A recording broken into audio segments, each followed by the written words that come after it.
Today, aviation plays a key role in driving the development and growth of the modern world. It allows for effective, fast, affordable, and even comfortable travel. It has completely changed and revolutionized the way war works. It has affected and continues to influence the world's economy, and it allowed man to master the air. Yet none of this was seen as possible before the Wright brothers' flight in 1903. The Wright brothers' flight in 1903 is a frontier in history since it revolutionized the world of aerodynamics, resolved a long-studied technical issue that allowed civilization to master the air, revolutionized warfare, and brought about the aerial age. But in order to be able to understand an event, we need to better understand what was going on at the time.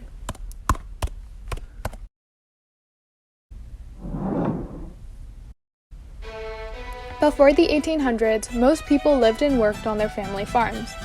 They each worked to produce the food that their family needed for sustenance and sold the leftovers locally. In addition to that, things were often made by independent artisans, and transportation was very slow, very hard, and very expensive, so most things stayed local, and people often lived in tight-knit communities. However, by 1793, the Industrial Revolution reached the United States, which led to the transportation and technological revolution. Steamboats and railroads allowed farmers in one state to be able to sell their goods to people in other states. Along with that, the increase in technology allowed for faster production of food. All of these things completely changed the traditional way of life and transformed the way things work. More and more factories grew and emerged, becoming a huge part of the economy. People began moving to the cities, farmers began mass-producing crops and selling nationally, immigration increased, capitalism grew, and a new middle class emerged.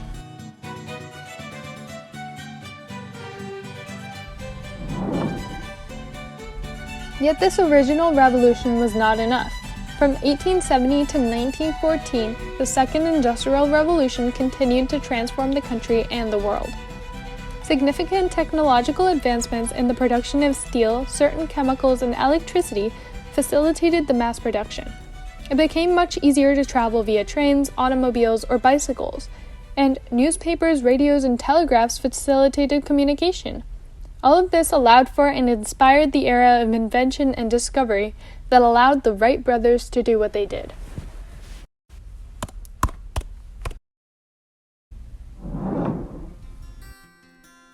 Wilbur Wright was born April 16, 1867 near Millville, Indiana, while his brother Orville was born in August 19, 1871 in Dayton, Ohio. Although Wilbur Wright was born near Millville, Indiana, both Wilbur and Orville Wright, along with their other siblings, were raised in Dayton, Ohio by Susanna Catherine Coroner and Milton Wright. They were both educated in public schools and attended many elementary schools at an early age since their father's job required them to move and travel. Yet they grew up in a home where there was always much encouragement to children to pursue intellectual interests, to investigate whatever aroused curiosity. Orville. In 1878, when the older brother Wilbur was 11, their father gave them Alphonse Pinard's helicopter-like toy to share. According to the brothers, this toy is what sparked their curiosity and interest in flying machines.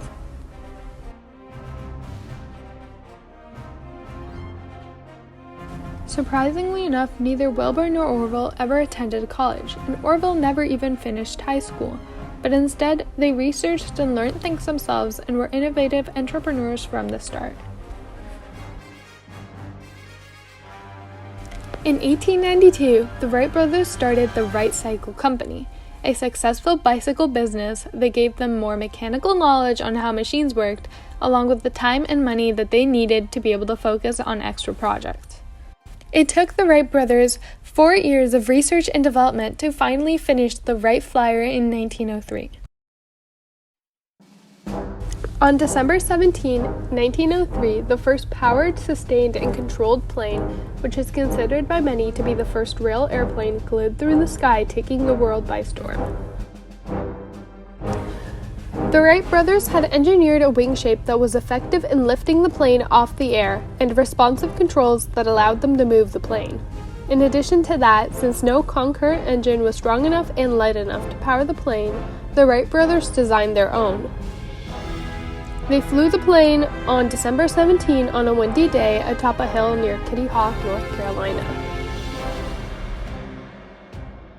They had 4 test runs that day. Their first attempt was flown by Orville and lasted 12 seconds, traveling 36 meters.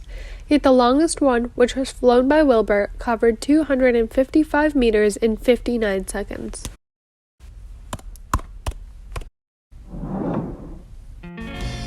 Although the first flight made it to the newspaper, the Wright brothers were rather secretive about their invention. They had not invited reporters to witness their first flight, and many people did not believe that it had happened at all, since the media had been crying wolf too often. In addition to that, the Wright brothers were pretty aggressive towards all competition, and got into many lawsuits about copyrights and patents. However, their invention did immediately impact society, since their invention was followed by many other advancements and developments to the airplane in the following decade, including their own advancements to their plane. This led to the start of the aerial age, and planes were soon used in things such as warfare, even in World War I by 1918.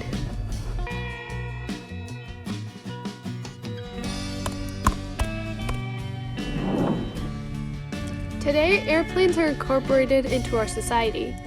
Of course, planes today are very different from the original 1903 Wright Flyer, yet it was the Wright Flyer that overcame the barrier that inspired all of this. In addition to that, the Wright Flyer also overcame a thought frontier, showing that flight was possible. In the end, aviation is proof that, given the will, we can do the impossible. Eddie Rickenbacker.